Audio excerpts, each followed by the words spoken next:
तब भगवान ने कहा, देखो नारी को कभी अपने पति का त्याग नहीं करना चाहिए, पति कैसा भी हो। पद्म पुराण की एक घटना भगवान ने सुनाई, सुनो। एक स्त्री थी, उस स्त्री का विवाह हुआ, पति बहुत सुंदर था, विवाह हुआ। अभी वो हफ्ते भर अपने पति के संग रही कि पता लगा कि उसके पति को कोढ़ की बीमारी हो गई। कोढ़ जानते हैं, पूरा शरीर सफेद पड़ जाता है। दो प्रकार का कोढ़ होता है, एक कोढ़ वो जो शरीर को सफेद कर देता है, एक कोढ़ वो होता है जो पूरे शरीर में चमड़ी को गला गला करके गिराता है और मावाद बन जाती है, पूरे शरीर में दुर्गंध निकलती है पूरे शरीर से। एक पत्नी थी, शादी के अभी केवल 1 सप्ताह हुए थे, खबर लगी कि पति को कोढ़ की बीमारी है, पूरा शरीर अब कोढ़ की गिरफ्त में आने लगा है, पूरे शरीर से दुर्गंध निकलती है, मावाद बहने लगी, कोई देखे तो उसे घिन आती है। ऐसा शरीर उसके पति का हो गया। पर धन्य थी वो स्त्री कि अपने पति की ऐसे शरीर, ऐसी दुर्गति होने पर भी वो अपने पति से प्रेम करती और अपने पति की सेवा करके अपना पत्नी धर्म निभाती। वो स्त्री अपने पति की सेवा करती, कपड़े से शरीर को पोंछती और पति का बहुत ख्याल रखती। कोई और स्त्री होती शायद तो इस अवस्था में, शादी के अभी 1 सप्ताह हुए थे, इतने जल्दी कौन किसे स्वीकार करता है। पर उस नारी ने अपने अंदर के पतिव्रता को मरने नहीं दिया और उसने पति की सेवा की। बहुत लंबा समय बीत गया, शादी के 15 साल बीत गए। 15 वर्ष बाद उसका पति बाहर बैठा, ठंडियों का समय था, धूप में बैठा था। सोचो, वो नारी अपने मायके नहीं जाती इसलिए कि मैं चली जाऊंगी तो इनकी सेवा कौन करेगा। ना तो भाई सेवा करता है, ना परिवार में कोई आगे बढ़ता है। पत्नी करे तो करे, नहीं तो वो मर जाए। धन्य थी वो नारी जो पति की सेवा करती। एक दिन पति सर्दियों के दिन बाहर आंगन पर बैठा था, तभी उस नगर की एक सुंदर वैश्या वहां से गुजरती है। राजा के घर नाचने जाती थी वैश्या। जब वो राजा के घर नाचने जाती तो उसी रास्ते से गुजरी। आज कोढ़ जिनको था, उस कोढ़ी ने उस स्त्री को देखा, आहा कितनी सुंदर है ये, और उसकी सुंदरता पर लट्टू हो गया। उसका मन वैश्या के पीछे चला गया। शाम को बड़ा उदास था। पत्नी ने कहा, स्वामी जी क्या हुआ? तब कह दिया, क्या बताऊं, आज यहां से वो स्त्री गई, उसके संग मेरा मन चला गया। तुम बहुत बड़ी, देखो एक पति अपनी पत्नी से कह रहा, सुनना जरा, ये पद्म पुराण में लिखी घटना है, सच घटना है, कोई मुंह जवानी की नहीं। हाँ, उस पति ने कहा, उस कोढ़ी ने कहा अपनी पत्नी से, सुनो, एक बार तुम चाहो तो वो वैश्या मुझसे मिल ले, बस एक बार उससे मिलने की इच्छा है। वो वैश्या है ना, वो मुझसे मिल सकती है, उसे हम जितना पैसे चाहिए पैसे दे देंगे। अब एक पति भला अपनी पत्नी से कह रहा है कि तुम हमें उस वैश्या से मिला दो, पर पत्नी तो पतिव्रता थी, भला पति की ये आज्ञा भी कैसे टालती। आज तक किसी आज्ञा का उल्लंघन किया नहीं था, ये आज्ञा कैसे टाल। ठीक है, मैं आपकी मुलाकात जरूर कराऊंगी, यदि आपकी इच्छा है तो ठीक है। वो पत्नी उस वैश्या के घर जाने लग गई। सवेरे 4 बजे जाती, उसके घर का झाड़ू करती, बर्तन करती, चौका करती, चली जाती। वैश्या ने देखा कि मेरे घर झाड़ू पोंछा कौन करता है। एक दिन उस वैश्या ने ताड़ लिया अर्थात देख लिया, छिप करके देखा कौन आता है मेरे घर काम करने। देखा तो ये पतिव्रता, अच्छा ये इतनी बड़ी पतिव्रता है, इसके चर्चे चारों तरफ फैले थे। लोग जानते थे कि फलाने की पत्नी बड़ी पतिव्रता है, पति को कोढ़ है, फिर भी वो सेवा करती है, घृणा नहीं करती, नफरत नहीं करती, उसे घिन नहीं आती। वैश्या चरणों में गिर पड़ी, देवी तुम इतनी बड़ी पतिव्रता हो, मेरे घर झाड़ू लगाओगी, पोंछा करोगी, तो मैं तो वैसी वैश्या हूं, मुझे नरक में भी शायद जगह ना मिले, तुम इतनी बड़ी पतिव्रता मेरे घर झाड़ू क्यों लगा रही हो, बताइए। तब वैश्या से कहा पतिव्रता स्त्री ने, देखो देवी, मेरे पति का मन तुम पे आ गया है, तुम मेरे पति को एक बार मिल लो और उनकी इच्छाओं को पूरा कर दो।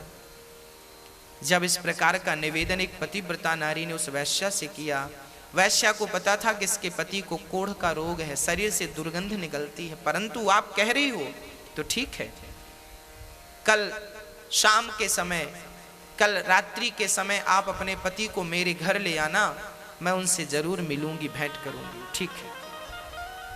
अब ये पतिव्रता नारी अपने पति को ये समाचार सुनाती है कि वो आपको कल मिलेंगे। अब तो ये पति बड़ा प्रसन्न हो गया। दूसरा दिन हुआ, शाम हुई, चलने का इंतजार। अच्छा, ये कोढ़ी था, ज्यादा दूर चल नहीं सकता था, शरीर जर्जर था। हाँ, शरीर बीमार था ना, शरीर जर्जर था, शरीर तो जर्जर था पर मन चंगा था। कुछ दूर चला, पत्नी ने हाथ पकड़ करके अपने पति को चलाया, इसके बाद थक गया, कहने लगा मैं चल नहीं सकता पर मेरी इच्छा है उससे मिलने की। बैठ गया, रोने लगा। पत्नी ने कहा स्वामी जी रोइए मत, आप मेरे कंधे पर बैठकर चलिए। तब पत्नी ने अपने पति को अपने कंधे पर बिठाया। जरा दृश्य देखिएगा, ऐसा भारत और ऐसी पतिव्रताएं आगे मैं स्पष्टीकरण करूंगा। इस नारी ने अपने पति को कंधे पर बिठाया और वैश्या के घर जंगल के मार्ग से चली, गांव के भीतर से जाएगी, लोग क्या कहेंगे, पति को कंधे पर बिठाकर कहां जा रही हो, लोग हजार सवाल करेंगे।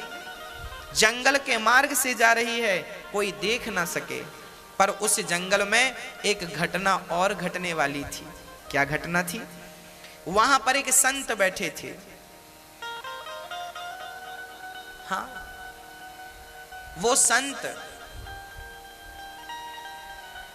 एक वहां का जो राजा था, उस राजा के घर में कुछ चोरों ने चोरी करी। चोरी करके धन संत की कुटिया पे छिपा दिया। राजा के सिपाहियों ने संत की कुटिया से धन को बरामद किया तो उन्हें लगा चोर ये बाबा ही है।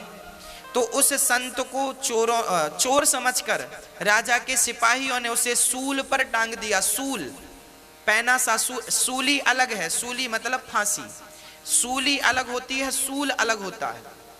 सूली, सूल पर एक पैना सा सूल कांटे की तरह जमीन पर गाड़ा और उसे उस सूल पर बिठा दिया। वो बाबा जी के शरीर में सूल चुभता हुआ नीचे से लेकर ऊपर सिर पे निकल गया।